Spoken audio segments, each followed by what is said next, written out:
this place with your sweet presence.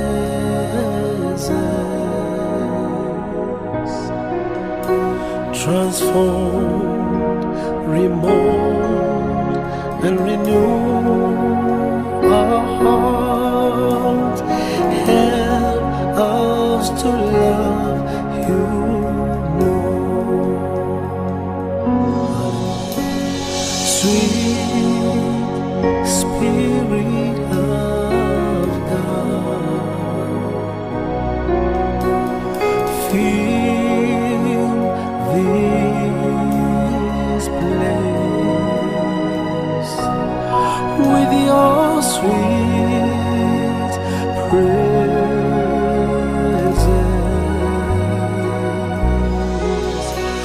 Transform, remold, and renew our hearts.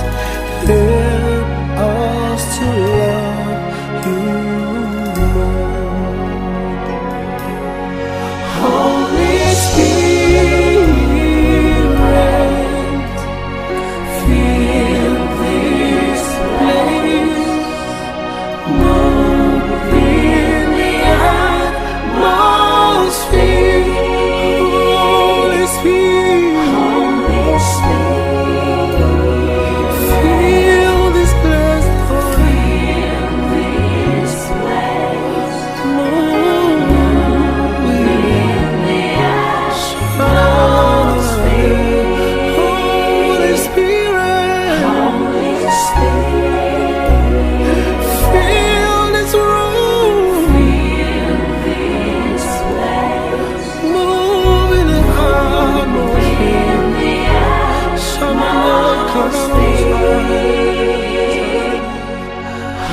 Holy Spirit, fill this place, Lord. Spirit, move, move in the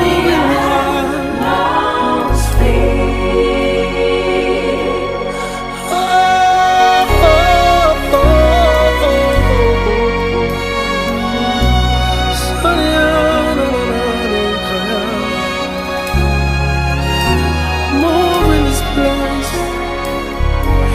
Heal and remove, Lord. Transform.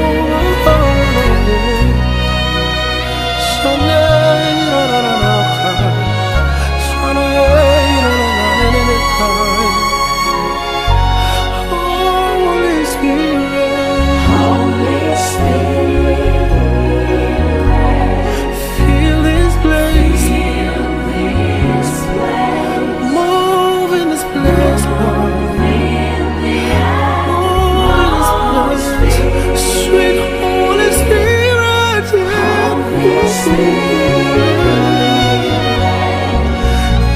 fill this place. Transform, heal our heart, Lord.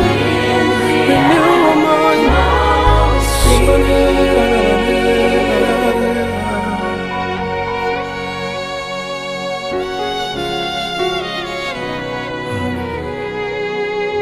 Thank you, Jesus.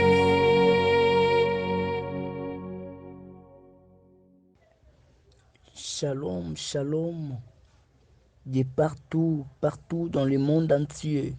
Shalom, shalom, les auditeurs, les auditrices du mystère du Rocher TV. Que Dieu vous bénisse, que la faveur de l'Éternel vous comble partout dans le monde entier. Nous sommes venus encore pour partager quelque chose du ciel, quelque chose dans la parole du Seigneur. Bien-aimés dans le Seigneur, j'aimerais que nous puissions d'abord prier afin que toutes choses soient contrôlées, supervisées par Dieu lui-même. Je prie, Dieu Tout-Puissant, merci, toi qui nous as fait grâce d'être encore devant ta présence pour partager la parole du Seigneur. Père, la Bible déclare, l'homme ne vivra pas de pain seulement, mais de toute parole qui sort de la bouche de Dieu. Jésus vient nous enseigner au nom de Jésus de Nazareth. Ainsi priez. Amen. Merci beaucoup, bien-aimés dans les Seigneurs, partout où vous avez eu l'occasion de nous capter. C'est encore une immense joie de ma part de partager la parole du Seigneur avec vous. Nous sommes en train de parler sur la doctrine, les thèmes qui nous ont été proposés ces mois. Nous sommes en train de parler sur la doctrine. Merci aux prédicateurs, aux éminents hommes de Dieu qui nous prêchent, qui nous édifient à chaque moment, qui sacrifient leur temps, qui sacrifient tout ce qu'ils devront faire. Mais ils les sacrifient pour la gloire du Seigneur, pour nous enseigner, pour nous prêcher, pour nous réconforter. Et que le Seigneur le fasse du bien. Merci beaucoup. Avant de commencer, je dis merci à Dieu qui nous a accordé la force, la paix, la joie, le mouvement et l'être. Grâce à Dieu que nous tenons encore ces instants, que le Seigneur soit loué. Merci au pasteur Olivier Mutombo qui nous a donné cette confiance d'enseigner la parole de Dieu avec vous.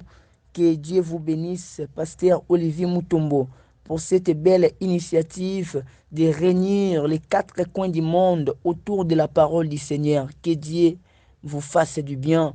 Merci à l'évangéliste Igor Mpongi depuis Irlande. Je dis aussi merci au pasteur Levin Zalanzo. Je salue les révérends Rémi Dieka.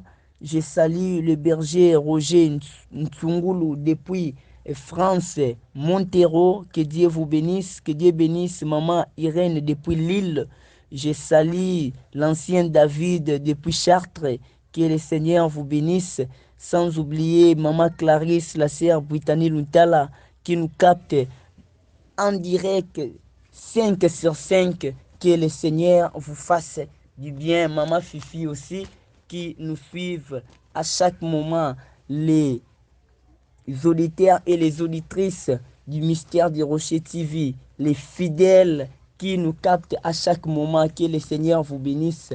Merci beaucoup. Nous sommes en train de parler sur la doctrine, mais j'ai amené un sous-thème que nous allons partager avec vous qui s'intitule Les 4 piliers qui maintiennent la vie chrétienne.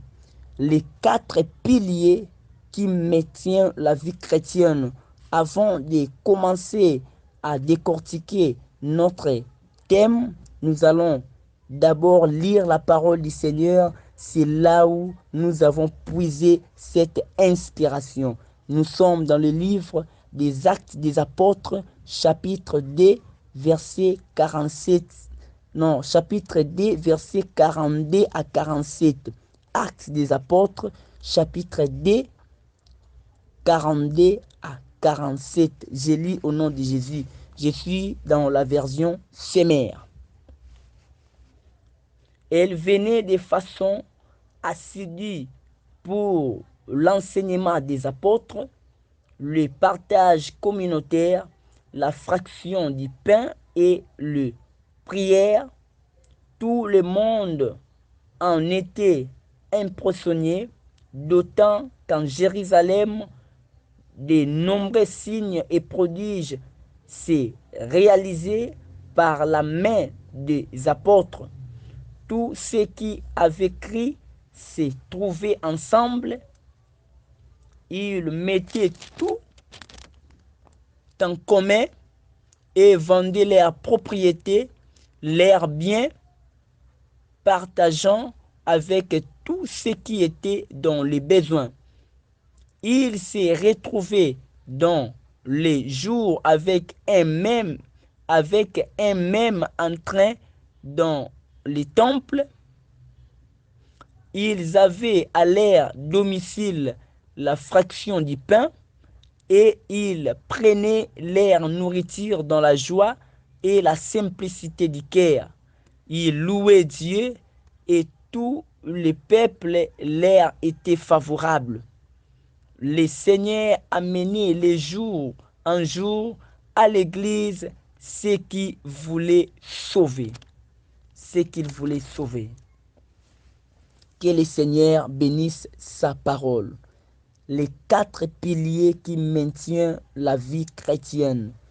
Oui, bien-aimé, sans plus tarder, un pilier, c'est une colonne ou un pied qui sert à soutenir un édifice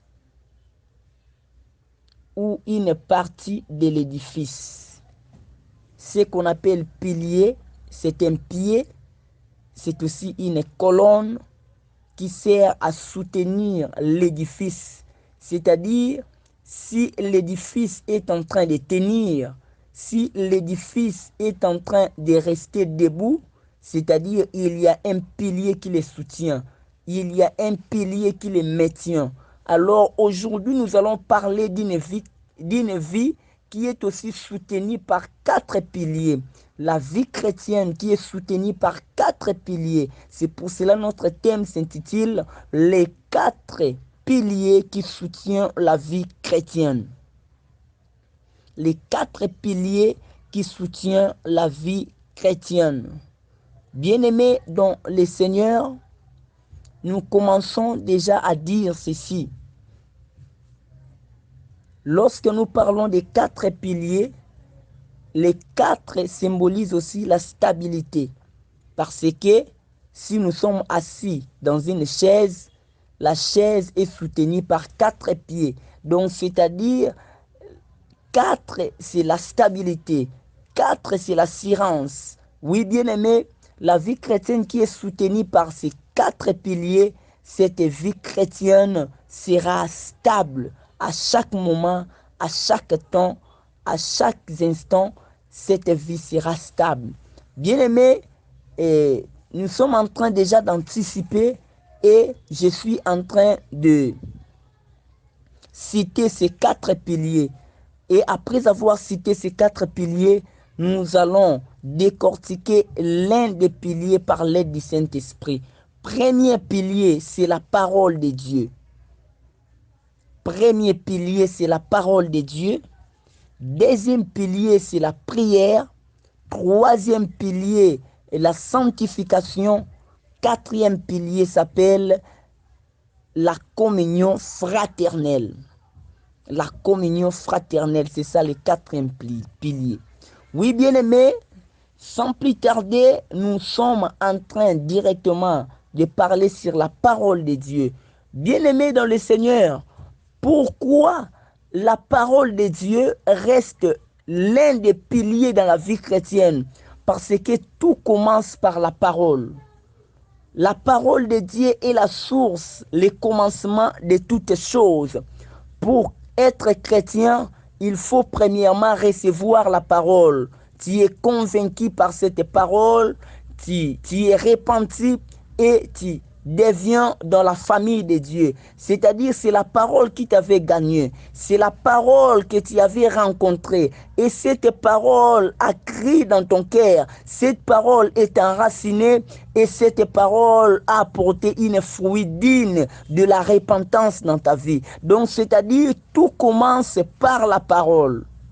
Tout commence par la parole. C'est pour ça que la Bible dit, comment est-ce que les gens peuvent croire? Comment est-ce que les gens peuvent devenir dans la famille de Dieu s'ils n'ont pas crié? Comment est-ce que les gens vont se repentir s'ils n'ont pas écouté, s'ils n'ont pas entendu parler de Jésus? C'est-à-dire, il faut que les gens écoutent la parole. Il faut que les gens rencontrent la parole. Et la repentance viendra et l'homme va s'appartenir dans la famille de Dieu, dont la parole est la source de toutes choses. La parole est la source du commencement de toutes choses. Même le ciel et la terre, l'humanité, nous les voyons, a été réalisée. C'est grâce à la parole. C'est pour cela, Jean chapitre 1, verset 1 nous dit ceci. Au commencement, Dieu créa le ciel et la terre. La terre était informe et vide, et l'Esprit de l'Éternel se mouvait au-dessus des eaux. Alléluia. La Bible dit, au commencement, Dieu créa le ciel et la terre. C'était créé par quel moyen? C'était créé par quel miracle? c'est par la parole. C'est pour cela Jean chapitre 1 nous dit, tout a été créé par lui et pour lui. La parole. Bien-aimé, dans la parole de Dieu, un chrétien bénéficie de la nourriture spirituelle. La Bible dit dans le livre de Matthieu chapitre 4 verset 4, la Bible dit l'homme ne vivra pas de pain seulement, mais de toute parole qui sort de la bouche de Dieu. C'est-à-dire, c'est la parole qui nous fait vivre. C'est-à-dire, c'est la parole qui est notre nourriture. La nourriture qui donne la force à notre esprit. La nourriture qui nous donne la croissance spirituelle. La nourriture qui nous donne des vitamines spirituelles. Bien-aimés dans le Seigneur, un chrétien doit s'accrocher à la parole du Seigneur. C'est l'un des piliers parce que la Bible déclare l'homme ne vivra pas de pain seulement. C'est là où nous comprenons la parole du Seigneur. C'est une nourriture spirituelle. Un chrétien qui est éloigné de la parole, je ne sais pas quoi dire. C'est un chrétien qui est sans force. C'est un chrétien qui est sans défense. C'est un chrétien, je ne sais pas quel type de chrétien. La parole de Dieu nous donne la force spirituelle. La parole de Dieu nous donne la nourriture spirituelle. Cette nourriture fera notre force pour se défendre. Bien-aimés, dans la parole de Dieu, il y a Dieu lui-même. La parole de Dieu, c'est Dieu lui-même. Un chrétien doit s'accrocher à la parole du Seigneur parce que c'est l'un des piliers. La parole de Dieu, c'est Dieu lui-même. Bien-aimé, dans la parole du Seigneur, la parole, c'est un pilier parce que dans la parole de Dieu, un chrétien va connaître les mystères de Dieu. Si l'homme veut connaître Dieu, si l'homme veut connaître les mystères de Dieu, il est censé de lire la parole de Dieu. Il est censé d'être autour de la parole du Seigneur. C'est là où tu vas connaître Dieu.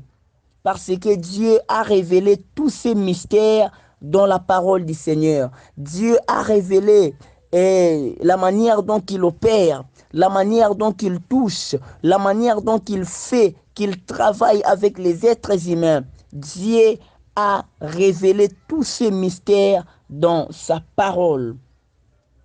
La parole de Dieu reste un pilier dans la vie chrétienne. Nous avons encore un autre point parce que dans la parole de Dieu, l'homme retrouve la foi et la foi appelle la stabilité dans la vie des chrétiens. Dans la parole de Dieu, il y a la foi et cette foi appelle la stabilité. La Bible dit dans le livre des Romains, la Bible déclare la foi vient de ce qu'on attend et de ce qu'on attend vient de la parole du Seigneur. C'est pour cela la parole de Dieu reste un pilier qui soutient, un pilier qui donne la force, un pilier qui maintient, qui soutient la vie chrétienne. La parole de Dieu permet à un chrétien d'acquérir la connaissance. Si tu veux avoir la connaissance, si tu veux avoir la connaissance, si tu veux avoir la connaissance, je répète, il faut lire la parole du Seigneur. Un chrétien qui s'accroche à la parole de Dieu, c'est un chrétien très très intelligent. C'est un chrétien qui est vraiment doté de la connaissance de Dieu. La Bible déclare que la parole de Dieu habite en vous abondamment. Cette parole, la parole du Seigneur, reste un pilier dans la vie chrétienne. Parce que dans la parole de Dieu, l'homme prend des directives, l'homme prend des orientations. Dans la parole de Dieu, l'homme prend des orientations. La parole de Dieu oriente l'homme. Ce que nous devons faire, ce que tu dois faire. Bien-aimé dans le Seigneur, l'homme prend des orientations, l'homme prend des directives, l'homme prend l'ainsi dit l'Éternel dans la parole du Seigneur. Un chrétien n'agit pas comme tout le monde. Un chrétien ne fait pas comme tout le monde.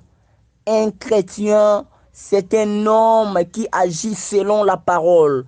Alors, ce qui te fera différent des agissements des autres, parce que toi, tu n'agis pas selon tes pensées, toi, tu n'agis pas selon les paroles des hommes, toi, tu n'agis pas selon ce qu'on t'a dit, mais toi, tu agis selon la parole de Dieu. Pourquoi? Parce que la parole donne l'orientation. Dans la parole, il y a ainsi dit l'Éternel. Or, dans l'ainsi dit l'Éternel, il y a la précision de faire. C'est pour cela que David avait toujours l'habitude de chercher l'ainsi dit l'Éternel pour avoir la précision dans ses combats. La parole de Dieu reste un pilier dans la vie chrétienne. Dans la parole de Dieu, il y a la vie. Bien-aimé, dans la parole de Dieu, il y a aussi ce qu'on appelle la vie. Jésus-Christ dira à ses disciples, la parole que je vous prêche, au-delà des Écritures, noir sur blanc, il y a la vie. La Bible déclare cette parole est esprit et vie. Donc dans la parole de Dieu, il y a l'esprit et il y a la vie. C'est pour cela que j'ai plein droit. C'est pour cela j'ai beaucoup de convictions pour te dire que la parole de Dieu, c'est aussi un pied, c'est aussi un pilier qui soutient, qui maintient la vie chrétienne. La parole de Dieu nous guide aussi. La parole de Dieu nous guide. La parole de Dieu nous met dans des directions du salut, dans des directions de la justice. La parole de Dieu fait guider l'homme. Vous savez quoi? Sur cette terre des vivants, il y a beaucoup de chemins. Dieu qui disait à Moïse, j'ai mis devant vous la vie et la mort, la malédiction et la bénédiction. Donc, c'est-à-dire, pour bien choisir la voie de la justice, il faut s'accrocher à la parole du Seigneur. Un chrétien qui est toujours autour de la parole de Dieu, il sera guidé. Ce chrétien, il sera guidé. Et ce chrétien sera aussi conduit par l'Esprit de Dieu. Parce que si tu agis, si tu marches selon ce qui est écrit dans la Bible, c'est-à-dire tu es aussi conduit par Dieu lui-même. Tu es aussi conduit par le Saint-Esprit. Tu es guidé. C'est pour cela David qui dira, ta roulette me conduise. David qui disait, la roulette qui fait conduire, la roulette qui me fait, qui me rassure, bien aimé dans le Seigneur, pour bien être conduit sur la terre, il faut être conduit par la parole du Seigneur. Celui qui est conduit par la parole de Dieu, il reste toujours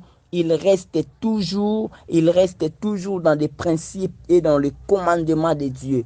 Même si tu voulais trébucher, même si tu voulais tomber, même si tu semblais être fatigué, la parole de Dieu sera toujours là pour te fortifier. Là, je vois la vie d'un homme dans la Bible au nom de Samson. Samson avait réalisé des exploits. Samson, un jour, il a frappé, il a massacré ses ennemis. La Bible déclare, Samson était épuisé, Samson était très fatigué. Samson ne savait pas quoi faire. Oui, il arrive des fois dans la vie chrétienne, lorsque nous marchons, comme nous sommes des humains, il arrive des fois la fatigue nous empare. Il arrive des fois aussi des réalités de la vie nous fatiguent. Il arrive des fois aussi des réalités du monde nous donnent aussi de la fatigue. C'est-à-dire l'homme est trop près de la frontière pour abandonner. Mais ce qui me plaît, la Bible dit, Samson invoqua l'Éternel.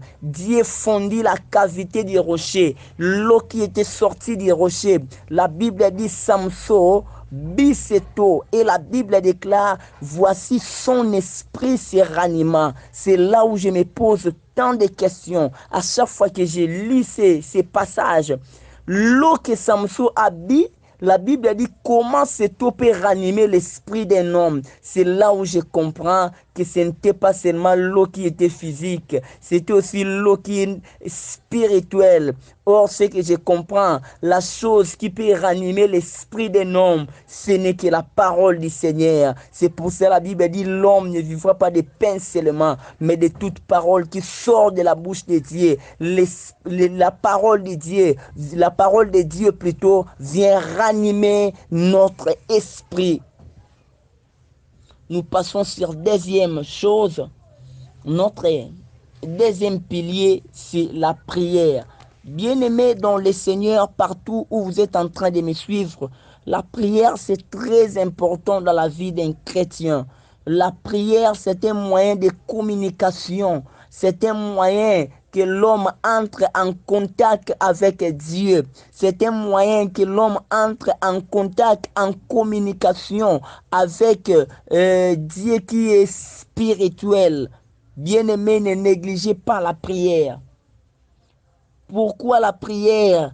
C'est aussi une colonne, c'est aussi un pilier, parce que la prière rend l'homme spirituel. Bien-aimé, la prière rend l'homme spirituel.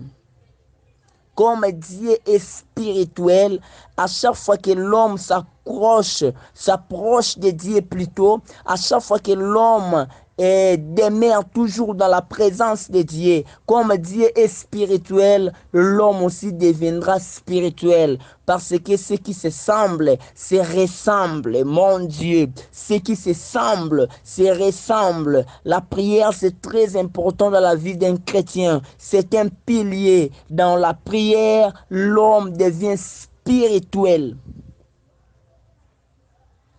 Dans la prière, l'homme reste toujours en contact. L'homme reste toujours en contact, en communication avec son Créateur. Dans la prière, l'homme garde son intimité avec Dieu. Dans la prière, un chrétien garde son intimité avec Dieu. Dans la prière, un chrétien garde toujours son amitié avec Dieu. L'homme garde toujours son contact, sa relation avec Dieu. La prière, c'est un pilier pour un enfant de Dieu. C'est un pilier. Pourquoi? Parce que la prière nous donne, la prière donne l'autorité à un chrétien. La prière donne la domination. La prière donne l'autorité. La prière donne la puissance dans la vie d'un chrétien. Pourquoi la prière donne l'autorité, la puissance? Oui, parce que nous avons dans un monde où personne ne peut te laisser la couloir pour propulser. C'est-à-dire, le monde, c'est un terrain que Dieu nous a laissé. Un terrain de combat, un terrain que personne ne peut te laisser la couloir, personne ne peut te laisser une brèche pour avancer, pour évoluer, pour propulser dans la vie. Donc, c'est-à-dire la vie sur cette terre, c'est un combat. Même Jésus-Christ qui disait, je vous envoie au milieu des loups, soyez prudents comme les serpents, simples comme la colombe. Il y a des loups. Moi, j'ai toujours dit que nous vivons comme dans une forêt. Le monde, c'est comme dans une forêt où les plus grands dominent les plus petits, les plus puissants dominent les faibles. C'est ça le monde. Nous sommes en train d'évoluer. Même Dieu avait regretté les jours où le diable fut précipité sur la terre. Dieu a regretté. La Bible dit, réjouissez-vous ciel, mais malheur à la terre. Dieu voyait un grand danger, un grand problème qui est descendu sur la terre. C'est pour cela un chrétien a toujours besoin besoin de la puissance.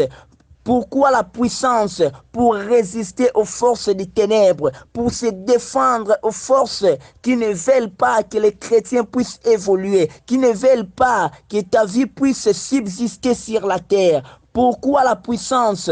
Pourquoi la prière plutôt dans la vie d'un chrétien?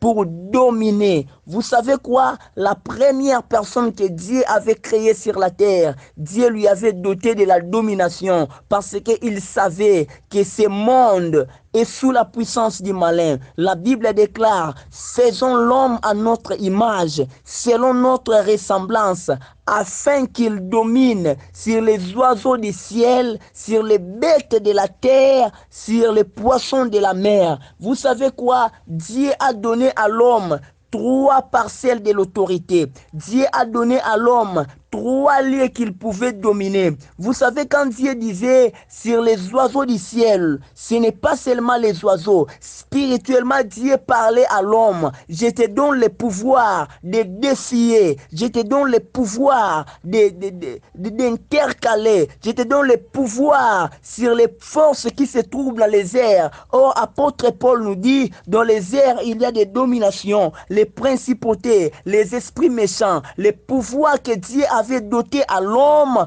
pour défier les forces qui se trouvent dans les airs. La Bible déclare les forces qui se trouvent dans les airs, les dominations, les principautés, les esprits méchants, les trônes, les dignités, tout un gouvernement du diable qui se trouve dans les airs. Alors quand Dieu avait créé l'homme, Dieu faisait allusion de tout ce qui se passe là-bas. Dieu a donné à l'homme l'autorité, my God, sur les bêtes de la terre. Sur la terre, nous voyons des magiciens, les charlatans, les devins, les féticheurs. C'est eux les bêtes de la terre, les gens qui habitent avec nous, les gens qui nous ont trahis, les gens qui donnent nos informations au monde des esprits. Mon Dieu. Dieu a donné à l'homme l'autorité sur ces gens-là, sur les poissons de la mer. Dieu a donné l'autorité sur les forces qui fait mouver, les forces qui se mouvent dans l'eau. Là, nous voyons des reines des côtiers, des forces maritimes, des gouvernements maritimes. Bien aimé, dans l'eau, il y a aussi des forces extraordinaires. Il y a un proverbe qui dit que Somoya est balé et le qui a cimetière. Pourquoi? L'homme qui avait donné ces proverbes-là africains en disant que la terreur de l'eau est plus fort que la terreur du cimetière. Il voulait simplement dire que les forces des eaux est plus puissant que les forces des cimetières. C'est ça, c'est que l'énigme voulait nous donner l'explication. Bien-aimé dans le Seigneur, un chrétien a besoin de la puissance. Alors un chrétien sera puissant. Un chrétien aura de l'autorité si et seulement si il se tient dans la présence de Dieu, il se tient dans la prière. C'est dans la prière que l'homme va vaincre. C'est par la prière que l'homme va surmonter ses forces. C'est par la prière l'homme va garder l'autorité. Cette valeur-là que Dieu avait dotée à l'homme. Dieu avait doté à Adam, la première personne qui était créée, avec la domination, avec le pouvoir, avec l'autorité. Alors par la prière, un chrétien retrouve ses valeurs pour mieux vivre sur cette terre des vivants. La prière, c'est aussi l'un des piliers qui maintient la vie chrétienne. La prière. La prière nous donne la force d'échapper à la tentation. La Bible dit priez, jeûnez et priez afin que vous ne tombiez pas à la tentation. Bien-aimé, la prière nous donne aussi la force de vaincre la tentation. Vous savez quoi? Le diable nous tient de pièges, ça et là, partout, chaque jour. Il y a des tentations. Oh, bien-aimé, le monde aujourd'hui, surtout le monde actuel, bien-aimé, est plein de tentations. La tentation se trouve partout, dans des internets, devant la télévision, en cours de route, là où nous sommes en train de travailler, là où nous sommes en train de d'étudier, là où nous sommes en train d'évoluer, la tentation est partout. Alors pour vaincre ces forces-là de la tentation, pour vaincre cela, il faut s'accrocher toujours à la prière. Un chrétien qui prie, il aura la force de surmonter, de vaincre la tentation. Car Jésus-Christ disait, jeûnez et priez afin que vous ne tombiez pas à la tentation. Oui, bien-aimés, nous tournons la page.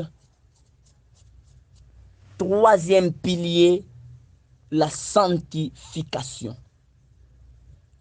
Troisième pilier, la sanctification.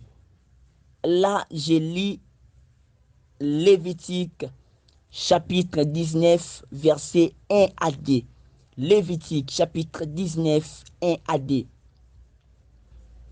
L'Éternel parla à Moïse et dit, vous serez saints comme moi, l'Éternel, je suis saint. Bien-aimé, la sanctification, c'est aussi l'un des piliers qui maintient la vie chrétienne. Bien-aimé, la sanctification, c'est l'effet de garder la sainteté dans ta vie. La sanctification, c'est l'effet de garder la sanctification dans la vie. Dans la sanctification, je vois aussi la crainte de Dieu. Donc la sanctification marche de commun, marche de pair avec la crainte de Dieu. Bien-aimé dans le Seigneur, j'allais dire que la sanctification, l'homme dans la sanctification, il prend la nature de Dieu. La Bible déclare, vous serez saints comme moi, l'Éternel, je suis saint. Donc, c'est-à-dire, Dieu voulait dire à Moïse et les enfants d'Israël, moi, je suis un Dieu saint.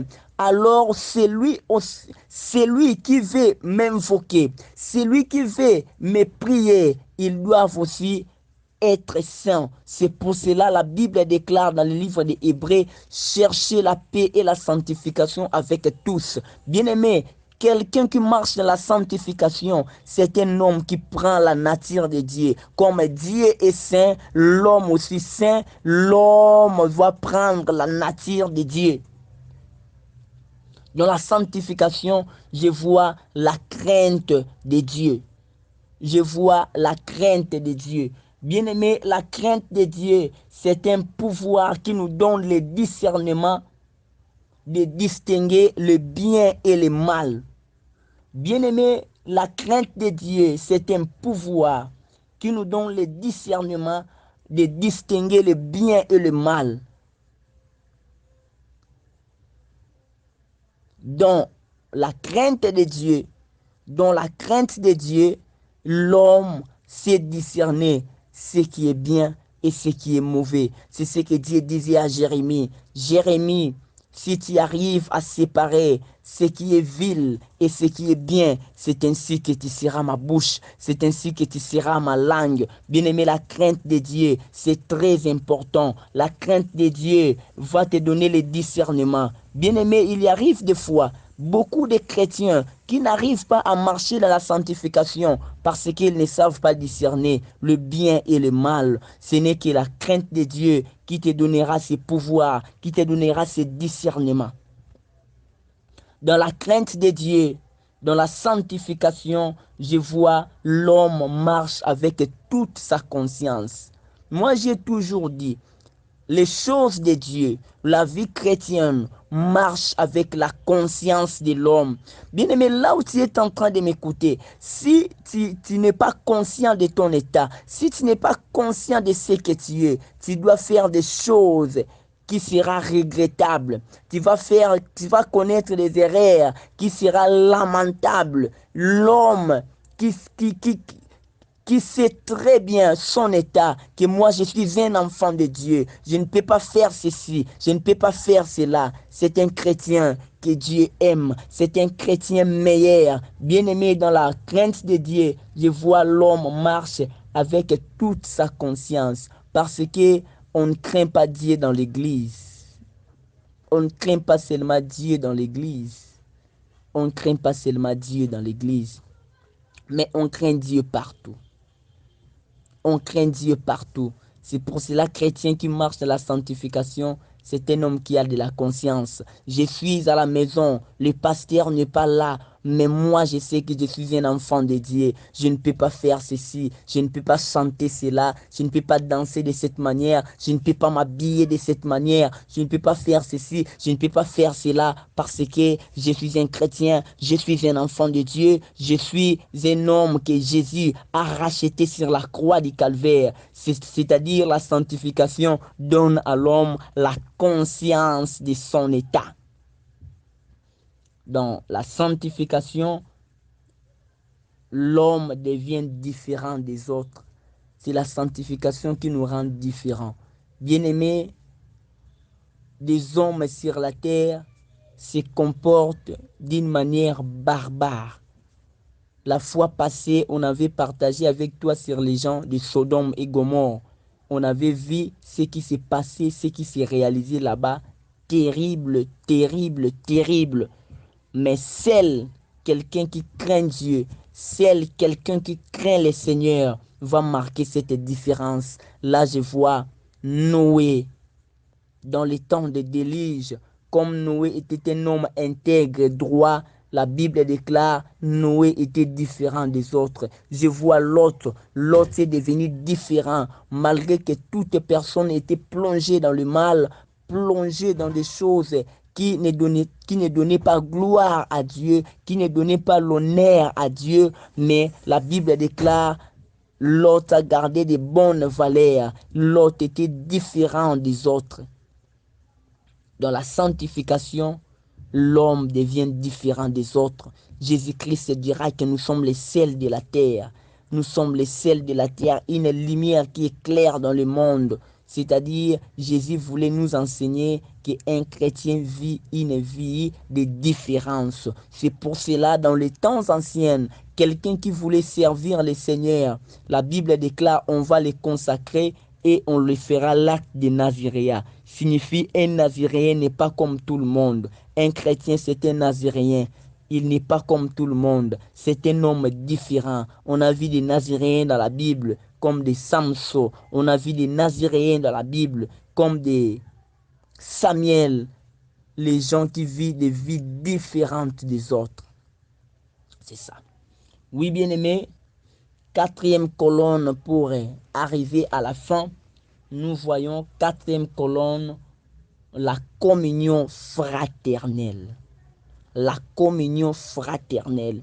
Bien-aimés, les gens qui étaient sauvés, là où on avait lu la parole du Seigneur, la Bible déclare les gens qui étaient sauvés, ils étaient toujours ensemble. Ils partageaient avec les amis, ils grandissaient dans les enseignements des apôtres, ils étaient toujours là dans la communion fraternelle. La communion fraternelle, là je vois la vie de l'Église. Bien aimé, il y a plusieurs personnes qui disent que l'Église se trouve dans les cœurs. Les cœurs, c'est la bonne Église de l'homme. Bien aimé, aujourd'hui je suis venu te dire, c'est faux et archi faux. Les gens qui étaient sauvés, ils étaient dans l'église. C'est-à-dire, quand je parle de la communion fraternelle, je vois la vie de l'église. Dans l'église, il y a l'encadrement. Dans l'église, il y a l'encadrement. Un chrétien qui ne se laisse pas encadrer, c'est un chrétien qui va commettre des dégâts parce que Dieu sait. Il a placé des hommes de Dieu. Il a placé des encadreurs pour te tailler, pour arriver à la perfection. À l'église, nous voyons l'encadrement. À l'église, nous voyons l'homme de Dieu. Nous voyons un ministre de Dieu qui a pour rôle de perfectionner les saints, pour faire arriver les chrétiens dans un stade de la maturité. Donc dans l'église, nous voyons l'encadrement, et dans l'encadrement, nous voyons un homme de Dieu qui va te perfectionner pour arriver à l'homme fait, à l'état d'un homme fait. Oh, moi, j'ai pris à la maison. Oh, moi, j'ai pris dans mon cœur. Bien aimé, c'est faux et archi faux. Dans la communion fraternelle, dans l'Église, nous retrouvons la famille de Dieu. La Bible déclare les gens qui étaient sauvés dans le livre des Actes des Apôtres, chapitre 2, là où on avait lu, on avait vu que les gens vivaient ensemble, les gens marchaient ensemble, les gens vendaient leurs propriétés, les gens vendaient leurs biens, ils mettaient cela dans une vie communautaire, ils vivaient là-bas. C'est ça la communion fraternelle, la vie de l'Église. Bien-aimé dans le Seigneur, laisse-moi te dire quelque chose.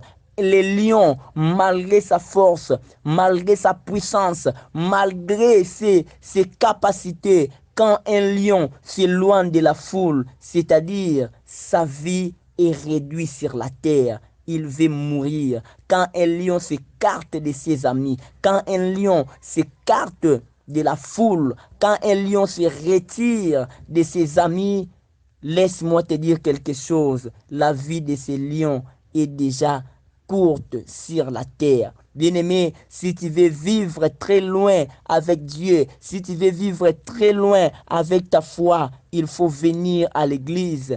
Il faut venir à l'église. Il faut être à côté de tes frères et sœurs. Dans la communion fraternelle, je vois, il faut aussi un chrétien et s'accroche des compagnons chrétiens. La Bible dit les mauvaises compagnies corrompent les bonnes mœurs. Dans la communion fraternelle, j'ai compris encore quelque chose. Il faut qu'un chrétien s'associe avec des chrétiens. Il y a beaucoup de gens qui ont reçu Christ, mais aujourd'hui ils sont rétrogradés. Et aujourd'hui, ils se sont retirés. Aujourd'hui, ils sont égarés. Pourquoi? Parce que lui, il était toujours à côté des gens qui ne priaient pas, à côté des gens qui parlaient toujours des insanités, à côté des gens qui faisaient toujours des choses horribles, à côté des gens. Alors, le fait d'être à côté de ces gens-là, ça va t'influencer. C'est pour cela que la Bible déclare errer l'homme qui ne marche pas selon les conseils des méchants. Oh, alléluia, qui ne s'assit pas aux compagnons des malfaiteurs. Bien-aimés, regardez votre entourage. Tu te dis que tu es chrétien, mais tu marches avec qui? Tu es entouré de qui? Tu es entouré avec de quel type de personnes? Bien-aimés, dans la communion fraternelle, je voulais marteler ces points. Je voulais marteler ces choses. Il faut que l'homme doivent avoir des compagnons chrétiens et chrétiennes. C'est très important, c'est très important, je souligne, c'est très important mes frères et sœurs. Tu es accompagné avec qui? La Bible dit les gens qui étaient sauvés, ils étaient toujours là, en train de partager la parole avec ses frères. Ils étaient toujours là, assidus, bien-aimés dans le Seigneur. Il y a tant de gens qui sont rétrogradés à cause des camarades, à cause des amis qui ne priaient pas. Au fur et à mesure, il est avec eux, il est influencé. Bien-aimé, tu priais, tu marchais dans la sanctification. Aujourd'hui, tu es où? Aujourd'hui, tu es où? Bien-aimé, si tu veux évoluer, je suis venu dire à quelqu'un, partout où tu es en train de me capter, Dieu m'a donné un message pour te dire, fuis les mauvais compagnons, fuyez les mauvais et les mauvaises compagnons. C'est très important pour votre marche. Ces gens-là seront comme un obstacle qui va barrer, qui va contrecarrer votre vie chrétienne. Bien-aimé, tu dis souvent que c'est moi qui va les faire gagner. C'est moi qui va les faire gagner. Aujourd'hui, c'est toi qui es gagné par eux. Là où tu étais rétrogradé, là où tu étais tombé, tu es en train d'écouter cette voix. Je te dis, lève-toi et écarte-toi de ces gens-là. Écarte-toi de ces gens-là. Bien-aimé, la communion fraternelle, c'est très très important. La communion fraternelle. La communion fraternelle. Dans la communion fraternelle, nous avons encore un point qu'on avait sélectionné, l'amour du prochain. Bien-aimés, les gens qui étaient là, les gens qui étaient sauvés, là je vois l'amour du prochain. Ils étaient là, ils vendaient leurs biens, ils vendaient leurs propriétés, ils étaient toujours là, ils mettaient leurs biens dans la vie communautaire. L'amour du prochain, c'est ce qui est important dans la communion fraternelle. Dans la vie de l'Église, je vois l'amour du prochain. Un grand commandement que le Seigneur nous a laissé, l'amour du prochain. Un commandement qui a englouti la loi de Moïse, qui a englouti tous les 10 commandements. Les 4 piliers qui maintiennent la vie chrétienne. Oui, bien-aimé dans le Seigneur, qu'est-ce que le Seigneur t'avait dit? On avait parlé ce que le Saint-Esprit nous avait inspiré. Toi aussi dans la maison, tu peux entrer en profondeur. Tu peux faire sortir même 10 piliers. Tu peux faire sortir même 15 piliers selon ce que le Saint-Esprit va t'inspirer. Mais nous, le Seigneur nous a donné ça. Que le Seigneur vous bénisse partout où vous avez eu l'occasion de nous suivre. Oui, bien-aimés, après avoir écouté cette parole, j'aimerais faire une petite prière avec vous. J'aimerais faire une petite instant de la prière avec vous. Prions là où nous sommes. Les dieux des armées célestes, le puissant de Jacob. Seigneur notre Dieu, merci pour cette parole. Seigneur notre Dieu, merci pour ce que tu nous as dit. Merci pour ce que tu nous as enseigné. Merci pour ce que tu nous as instruit pendant ces instants. Merci pour ce que tu nous as parlé. Merci. Pour moi, c'est un privilège de connaître encore ces piliers, de connaître encore ces fondements qui maintiennent la vie chrétienne. Oui, bien-aimé, partout où tu es en train de m'écouter, que tu es en train de m'écouter plutôt, bien-aimé dans le Seigneur, prie à Dieu. Dis à Dieu, Dieu, je veux que ces 4 choses soient très bien gardées dans ma vie. Je vais garder la sanctification. Je vais garder la vie de l'Église, la communion fraternelle. Je vais garder la vie de la prière. Je vais garder la vie de la méditation de la parole. Prie. Prie Dieu, dis à Dieu, Dieu, je veux que tout cela, ces valeurs-là, soient très bien gardées dans ma vie. Priez là où tu es. Seigneur notre Père, je prie pour tout celui qui m'a écouté, tous celui qui ont pris son temps pour nous suivre. Seigneur, que ces 4 colonnes, que ces 4 piliers, que ces 4 pieds soient toujours autour de lui pour lui soutenir, pour que sa vie chrétienne soit toujours élevée, pour que sa vie chrétienne soit toujours soutenue, pour que sa vie chrétienne soit toujours au-dessus de la mêlée, pour que son sacerdoce soit toujours au-dessus. In Jesus' name, au nom de Jésus-Christ de Nazareth. Merci, merci, merci. Merci pour à tous celui plutôt qui nous ont suivis partout dans le monde entier, en Afrique, en Amérique, en Asie, en Océanie, dans les 4 coins du monde, de l'Orient, de l'Occident. Que Dieu vous bénisse. C'était votre humble serviteur, le bishop Roland Tsungulu, depuis Kinshasa. Que le Seigneur vous fasse du bien. Merci beaucoup à tous ceux qui nous ont suivis, les auditeurs et les auditrices du Mystère du Rocher TV. Que le Seigneur vous fasse du bien. Que le Seigneur vous fasse du bien. Que Dieu vous bénisse. Merci beaucoup. On se retrouve à la prochaine occasion, à la suite du temps. Si le Seigneur ne vient pas, là, on va se voir encore à travers le Mystère du Rocher TV pour partager la parole du Seigneur. Ciao!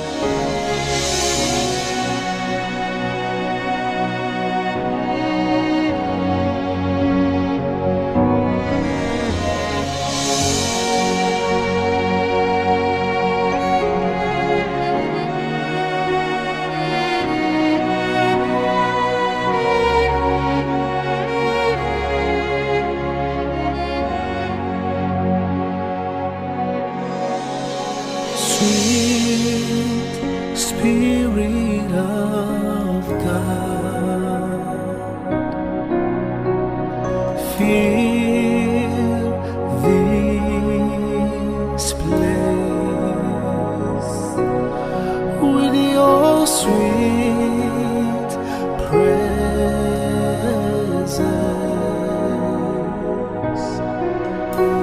Transformed, remold, and renew our heart.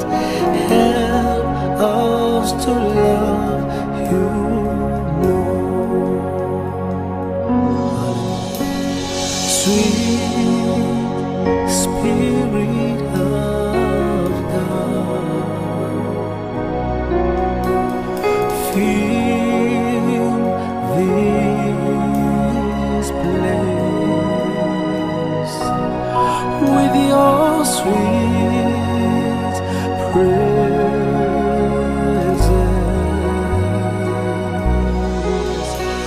Transform,